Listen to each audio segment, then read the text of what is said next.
There's a corner in every casino that always seems crowded. Not the blackjack tables, not the roulette wheels, not even the poker room where players think they can outsmart the house. It's the slot machine floor. And if you watch closely, you'll notice something strange. Certain machines always have someone sitting at them. Day or night, weekend or weekday, there's a line of people waiting, a rhythm of flashing lights and electronic melodies that never stops. These aren't random machines. They're not the newest games. Sometimes they're not even the ones with the biggest jackpots. They're what casinos call popular slots. And that word, popular, it's not what you think it means. I've spent years studying casino psychology, talking to slot designers, speaking with former casino managers who've seen the patterns.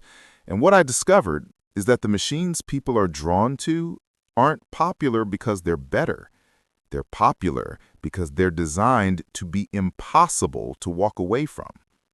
Every sound, every color, every spin, it's all engineered with one goal in mind: to keep you playing longer than you intended, to make you believe you're closer to winning than you actually are, to trigger something deep in your brain that overrides logic and reason. The gambling industry calls this player engagement. Psychologists call it behavioral manipulation. And most people sitting at these machines have no idea it's happening. You see, slot machines today aren't mechanical anymore. They're not controlled by physical reels and springs. They're sophisticated computers running algorithms designed by teams of psychologists, mathematicians, and software engineers. Every aspect of the experience is calculated: the speed of the reels, the frequency of near misses, the timing of bonus rounds. Even the chair you're sitting in has been designed to keep you comfortable enough to stay for hours. And the most popular machines? They're the ones that have perfected this formula.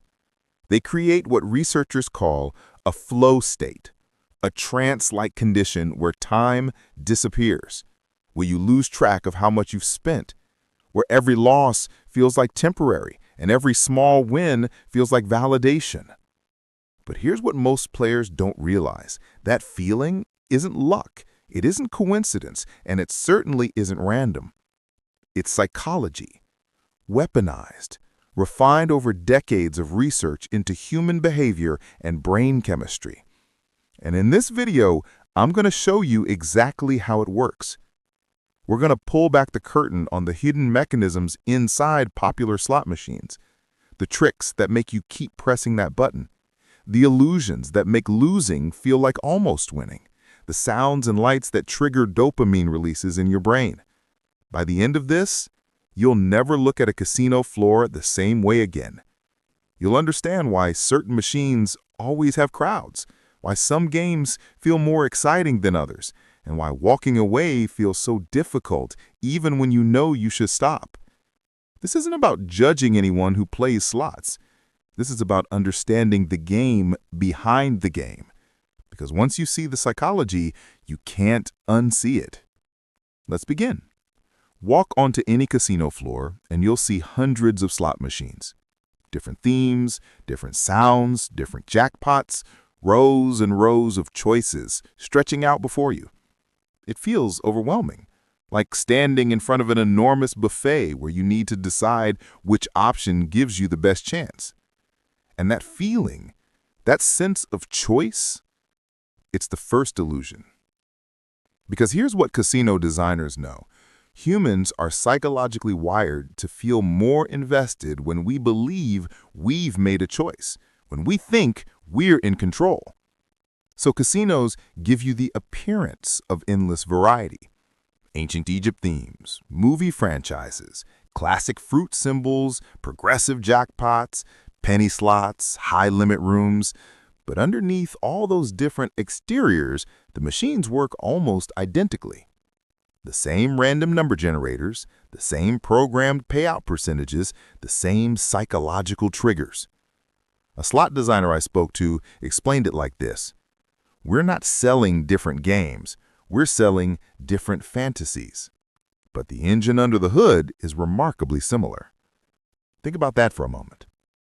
You might choose a machine because you like the theme, or because someone just won on it, or because it looks lucky, but that choice doesn't actually impact your odds. The machine doesn't care why you sat down. It's following its programming regardless of your reasoning. And this creates what psychologists call the illusion of control. You're pressing the button. You're deciding when to spin. Maybe you have a betting strategy. Maybe you switch machines when one goes cold. All of these actions make you feel like you're participating in the outcome, but you're not.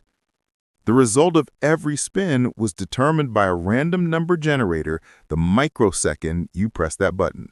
Everything else is just theater. The real spinning, that's animation, a visual representation of a decision that's already been made. In fact, modern slot machines could tell you the result instantly, but they don't. They show you spinning reels because humans need to feel like something is happening, like there's a process, like the outcome is being determined right in front of you. It's not. And the popular machines understand this better than any others. They give you more choices within the game, multiple pay lines, bonus features you can trigger, free spin rounds where you pick symbols. Each choice reinforces that feeling of control, that sense that your decisions matter. But here's the reality that casino mathematicians have known for decades. Those choices are decorative, cosmetic. No matter which bonus symbol you pick, the payout was already calculated. You're just revealing information that was decided before you made your selection. One former slot programmer I interviewed told me something that stayed with me. The hardest part of my job wasn't programming random outcomes. It was making predetermined outcomes feel random. Think about what that means. The entire experience is designed to disguise the fact that you have no influence over the result. Every choice you make, every decision you think matters is part of an elaborate presentation. And the most popular machines are popular precisely because they've mastered this illusion. They give you more buttons to press, more ways to customize your bet, more interactive bonus rounds. Each interaction makes your brain release a small amount of dopamine, that feeling of agency, of participation. You're not a passive observer. You're a player. You're involved. Except you're not really playing a game of skill. You're watching a predetermined outcome unfold in a way that makes you feel responsible for the result. When you win, it feels like your choices led to that win. When you lose, it feels like you almost had it, like you were close, like next time your decisions might be better. This is why people develop superstitions around slot machines. They press the button a certain way. They talk to the machine. They believe certain times of day are luckier. These rituals emerge because our brains desperately want to find patterns, to believe we have influence, to feel like we're not just pulling a lever on a random number generator. And casinos exploit that need ruthlessly. They design every element of the slot experience to reinforce the illusion that you're making meaningful choices, that you're in control, that your next decision could be the one that changes everything. But you're not in control. You never were. And that's just the beginning of how these machines manipulate your perception, because once they've convinced you that you have choices, they can start manipulating how you interpret the results of those choices. And that's where things get really interesting. Here's a question most slot players never ask. Why do you see the symbols you need so often, but they never quite line up? You're one cherry away from a big win. The scatter symbols appear on reels 1 and 2, but not on 3. The bonus icon shows up just above or below the pay line. Over and over. Almost. So close. Next time. This isn't bad luck. It's programming. Casinos discovered something fascinating about human psychology decades ago, something that changed the entire slot machine industry. Losing doesn't make people want to quit. Almost winning makes them want to play more. It seems counterintuitive at first. You'd think a loss would discourage continued play. You'd think people would walk away after losing multiple times in a row. But researchers studying gambling behavior found the opposite. When players experience a near miss, their brain responds almost identically to an actual win. The same dopamine pathways activate, the same excitement centers light up. Except there's one crucial difference. With a real win, you get a payout. Your brain experiences satisfaction and reward. With a near miss, you get the excitement without the satisfaction. Your brain is stimulated but not rewarded. And that creates something psychologists call frustrative non-reward. Your brain was expecting a reward, it got excited, it released dopamine in anticipation, and then nothing happened. But instead of interpreting this as a loss, your brain interprets it as evidence that you're close, that you're getting better, that the next spin could be the one. This is why near misses are so powerful. They don't feel like losses. They feel like progress. And the popular slot machines are programmed to generate near misses at very specific frequencies. Too many near misses and players might catch on. Too few and players lose interest quickly. But get the ratio right and you create a psychological hook that's incredibly difficult to break. A cognitive psychologist I interviewed explained it this way. Near misses hijack the part of your brain that's designed to learn from mistakes. Your brain thinks, I was close, so I must be learning a pattern. But there is no pattern. It's random. So your brain keeps trying to learn something that can't be learned. Think about that mechanism for a moment. Every near miss tells your brain that you're improving, that you're figuring it out, that persistence will pay off. But you're not improving. You can't improve. The outcome is random. Your brain is trapped in a loop, trying to solve a puzzle that has no solution.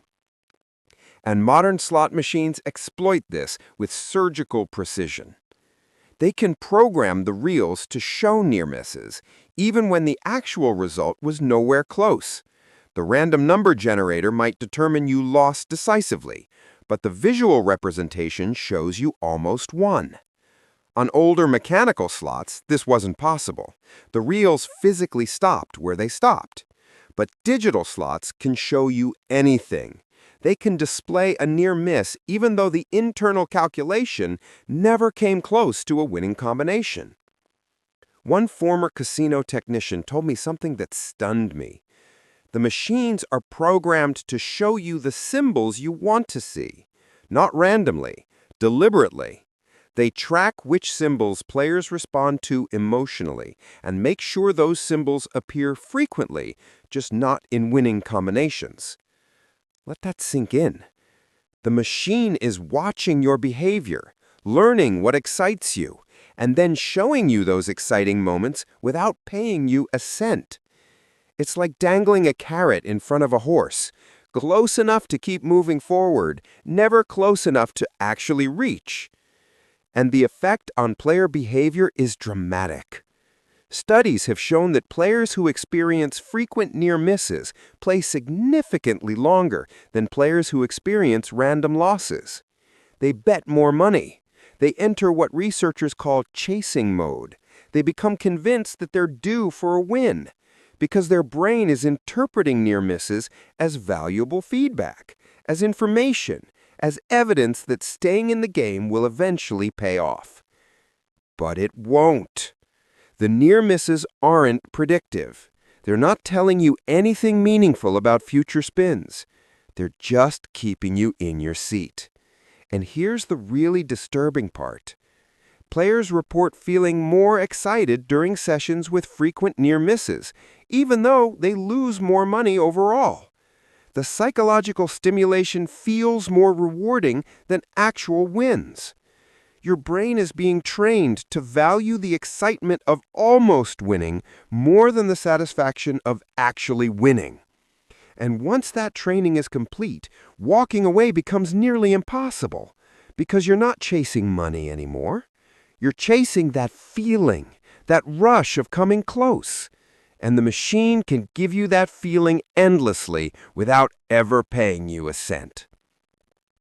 Close your eyes and imagine you're in a casino. What do you hear? It's not silence. It's not even ambient noise. It's a symphony. Electronic melodies, coins dropping, bells ringing, triumphant music. Even when you're losing, the casino sounds like people are winning. And that's not an accident. Every sound in a casino is designed, tested, optimized for psychological impact. The popular slot machines take this to an entirely different level. Let me tell you what most people don't realize. Those sounds you hear when you spin, they're not generated by the mechanical result. They're programmed separately. A win produces a certain sound, but so does a loss that looks like a near win. So does a small payout that gives you back less than you bet. Your brain doesn't distinguish between these scenarios. It hears celebration sounds and interprets them as success, even when you're losing money. Research into casino sound design has revealed something fascinating. Winning sounds trigger pleasure responses in the brain even when the player is experiencing a net loss. You bet $5 and win $3 back. Mathematically, you just lost $2. But the machine plays triumphant music, lights flash, coins animate across the screen. Your brain releases dopamine. It feels like winning. So your brain categorizes it as winning. This is what designers call losses disguised as wins. And popular slot machines are filled with them. They're programmed to celebrate outcomes that aren't actually profitable for the player, to make losing feel like progress. But the audio manipulation goes deeper than just celebration sounds. Casinos use a technique called audio embedding. They layer specific frequencies and musical patterns into the ambient sound that lower inhibitions and increase risk-taking behavior. One audio designer who worked for a major slot manufacturer explained it to me this way. We use rising pitch patterns because they create anticipation. We use major chords because they feel rewarding. We avoid dissonance because it causes discomfort that might make people leave. Every sound is calibrated to make you feel comfortable, excited, optimistic, never anxious, never uncomfortable, never aware of how much time is passing. And that's crucial, because time awareness is the enemy of extended play. The sounds create what psychologists call temporal distortion. You sit down for what feels like 20 minutes, you look at your watch, and 2 hours have passed. The constant audio stimulation prevents your brain from tracking time normally. You enter a flow state where external awareness fades. Some casinos even program their slot machines to sync with each other, creating harmonic patterns across the entire floor. You're not just hearing one machine. You're immersed in a carefully orchestrated soundscape designed to keep you in that chair. And the popular machines take this to even further with haptic feedback. The button you press isn't just a button. It's engineered to feel satisfying. The resistance, the click, the vibration. Each press triggers a small pleasure response in your brain. You're not just playing a game. You're engaging in a ritualistic behavior that feels inherently rewarding. Press the button, hear the sounds, see the lights, feel the vibration. Even before you know the result, your brain is being rewarded for the action itself. This is classical conditioning, the same mechanism Pavlov used with dogs and bells.